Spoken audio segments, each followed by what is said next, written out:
वसल्लम की सुन्नत नबवी की एग्जैक्ट रिफ्लेक्शन है, जो हुजूर ने तरबियत फरमाई वो खिलाफत राशिदा में आई।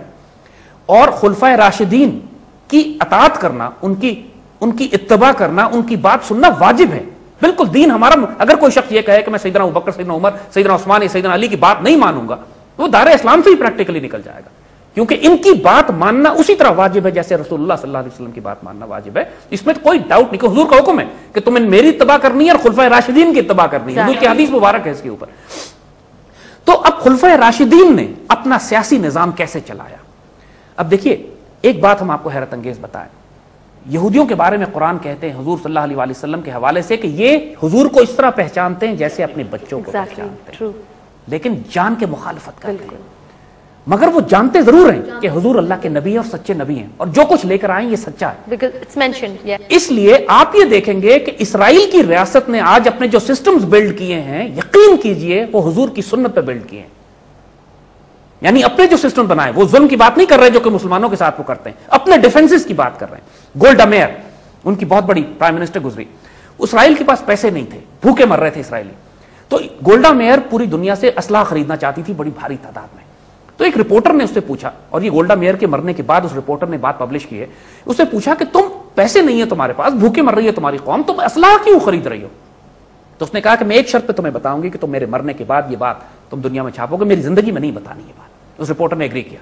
तो गोल्डा मेयर कहती है कि मैंने जब मुसलमानों के नबी हुजूर सल्लल्लाहु अलैहि वसल्लम की हयात मुबारक का मुताला किया, तो मैंने ये देखा कि जब हुजूर इंतकाल फरमा रहे थे तो हुजूर के घर में खाने को कुछ नहीं था, लेकिन दीवार पर 10 तरह की तलवारें, तीरें, कमान और नेज़े लटके हुए थे। तो उससे मैंने ये सबक सीखा कि कौम भूखी रह सकती है लेकिन अपने डिफेंस पे कॉम्प्रोमाइज नहीं कर सकती। That's amazing. Look at this, किस तरह वो हुजूर की सुन्नत से सीखते हैं। और खिलाफत राशिदा में जो पॉलिटिकल मिलिट्री अलायंस था या मॉडल था, एग्जैक्टली आज इसराइल ने उसको अपने पास डिप्लॉय किया है। अभी करंट हाल एग्जैक्टली खिलाफत राशिदा में हम सिंपल बात बताएं, जो आज जंग की जा रही है सिविल और मिलिट्री अलग अलग, खिलाफत राशिदा में कोई डिस्टिंक्शन, कोई फर्क था ही नहीं दोनों में। हर मुसलमान फौजी भी था, सिविलियन भी था। आप मुझे बताएं कि There was no discrimination. No distinction थी नहीं, ये बहस ही नहीं थी वहां पे कि फौजी हुकूमत हो कि सियासी हुकूमत हो, क्योंकि फौजी सियासी कमांडर भी फौजी सुप्रीम कमांडर भी हैं।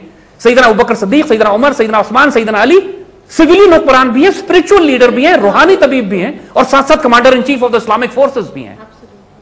ये फर्क कहां है कि सिविल और मिलिट्री अलायंसेस।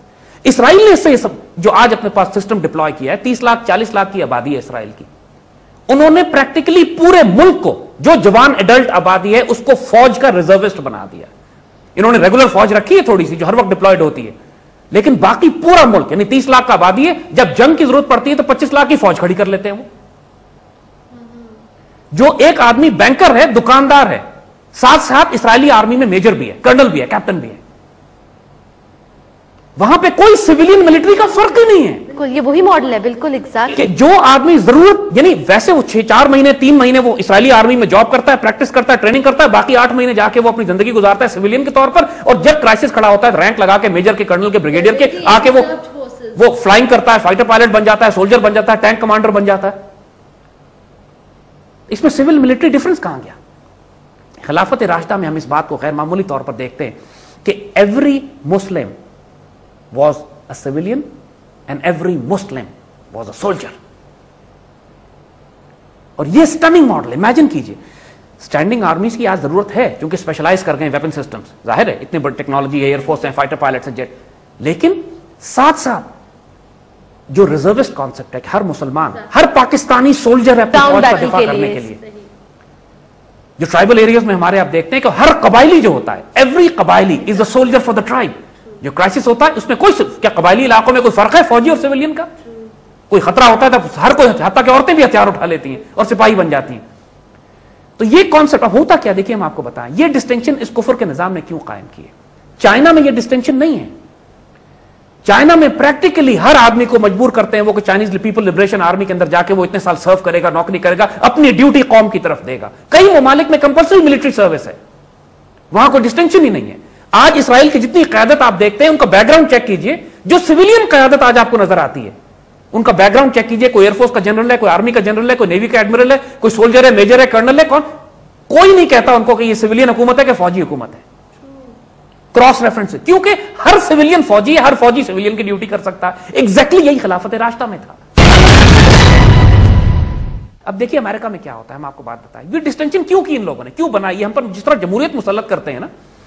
अमेरिका में जो अमेरिकन प्रेसिडेंट है, जो कांग्रेसमैन है, जो सेनेटर्स हैं, और जो पूरे वो जायनिस्ट बैंकिंग जो अलायंस है, जो हजारों की तादाद में वो यहूदी या Zionist Christian and Jewish Zionist जो पूरे सिस्टम को चलाते हैं, ये स्टैटिस्टिक्स है, फैक्ट्स है, प्रूवन है, डेटा कलेक्ट किया गया है, उनमें से किसी एक का बच्चा फौज में नहीं है।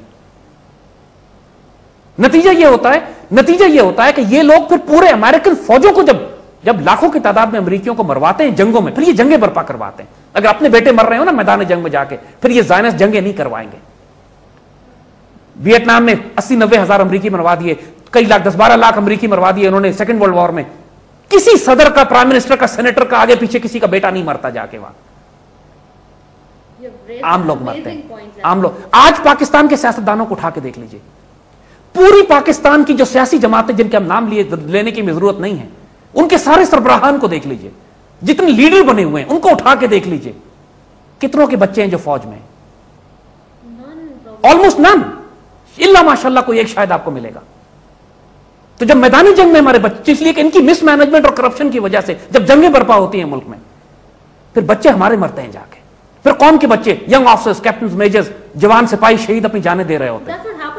और यही सब कुछ इस वक्त मुल्क में एग्जैक्टली यही हो रहा है कि सियासतदानों की गलती की वजह से, उन लोगों की वजह से जिनके अपने बच्चे फौज में नहीं है।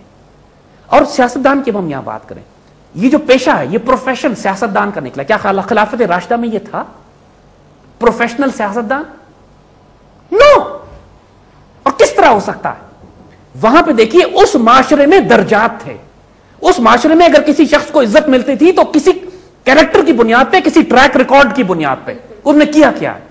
उस माशरे में दर्जात, जंगे बदर के सहाबा को आला तरीन मकाम पर रखा जाता था। हजरत उमर रजी अल्लाह ताला अन्हु ने एक फैसला यह किया कि चूंकि बाकायदा फौजी छावनियां बनाने की जरूरत पड़ी इस बात के ऊपर कि मिलिट्री गैरिजन होने चाहिए, कूफा के, बसरा के, फुस्तात के, इजिप्ट में उन्होंने गैरिजन बनाए।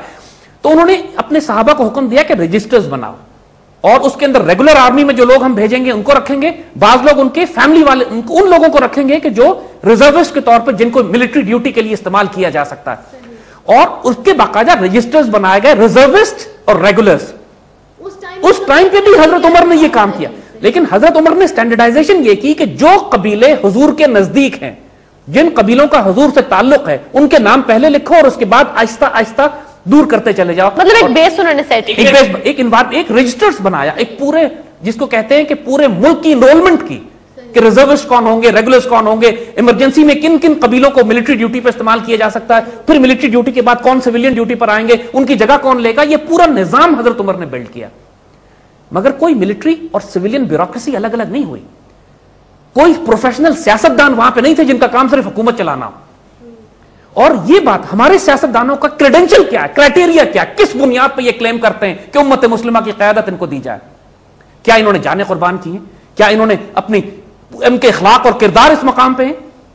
हजरत, बल्कि जो आला तरीन लोग होते थे उस माशरे में, हजरत बकर सिद्दीक रज़ी अल्लाह ताला अन्हु, जो जंगे बदर के सहाबी थे, उनको पब्लिक ड्यूटीज नहीं दिया करते थे, उनको पब्लिक रिस्पॉन्सिबिलिटी, कहीं गवर्नर नहीं अपॉइंट करते थे, कहीं मिनिस्टर, कहीं पे उनको एडमिनिस्ट्रेटिव अपॉइंट नहीं करते थे। नहीं, क्यों? लोगों ने पूछा क्यों, कि जंगे बदर के सहाबी जो हैं वो तो बड़े बाइज्जत लोग हैं, आप इनको पब्लिक ड्यूटीज क्यों नहीं देते? सैयदना अबू बकर रज़ी अल्लाह ताला ने फरमाया, इसलिए नहीं देता कि इनकी मुसलमानों में इतनी इज्जत है कि पब्लिक ड्यूटी में जाने की वजह से लोग इनके खिलाफ शिकायतें करना शुरू कर देंगे, बातें शुरू हो जाएंगी। जो सियासत में आदमी आता है गंदा तो होता है ना। तो हजरत उमर ने कहा, जो बाइज्जत तरीन लोग हैं, मुअज़्ज़ज़ तरीन हो जाएंगे, बदरी साहबी हैं, उनको मैं पब्लिक ड्यूटी में, टैक्सेशन, टैक्स कलेक्ट करने में, ज़कात कलेक्ट करने में, अदल में, एडमिनिस्ट्रेशन में, मैनेजमेंट में, एग्जीक्यूटिव में, जुडिशरी में नहीं डालता हूं, क्योंकि लोग इनकी इज्जत करते रहे जिस तरह करते हैं। क्योंकि सियासत एक बहरहाल लोग शिकायत करते हैं, इट्स एन एनवायरमेंट जिसमें कोई राजी नहीं होता किसी से, और हर आदमी वहां हुक्मरानी से, हर आदमी जिम्मेदारी, रिस्पॉन्सिबिलिटी से भागा करता था। यहां ये प्रोफेशनल सियासतदान किस तरह, किस खेत से उग के आ गए पाकिस्तान के अंदर, जो हर कोई क्लेम, अंगूठा छाप जाहिल, पाकिस्तान के नेशनल, अब इन्होंने ग्रेजुएशन की भी शर्त खत्म कर दी कि अब मजीद पढ़े लिखे होने एंट्री टेस्ट की भी खत्म करें, ये भी आजकल बहस। और जो आर्टिकल 63 और 64 है, जिसके तहत कोई शख्स जो पाकिस्तान की आइडियोलॉजी पर यकीन नहीं रखता, कोई शख्स जो इस्लाम के शराइत पूरी नहीं करता, ان کی کتنی محفلیں ہیں، جا کے دیکھ لیجئے، کتنے بڑے بڑے سیاستدان ہیں جن کی محفلوں میں شراب، برائی، بدکاری، ناچ گانا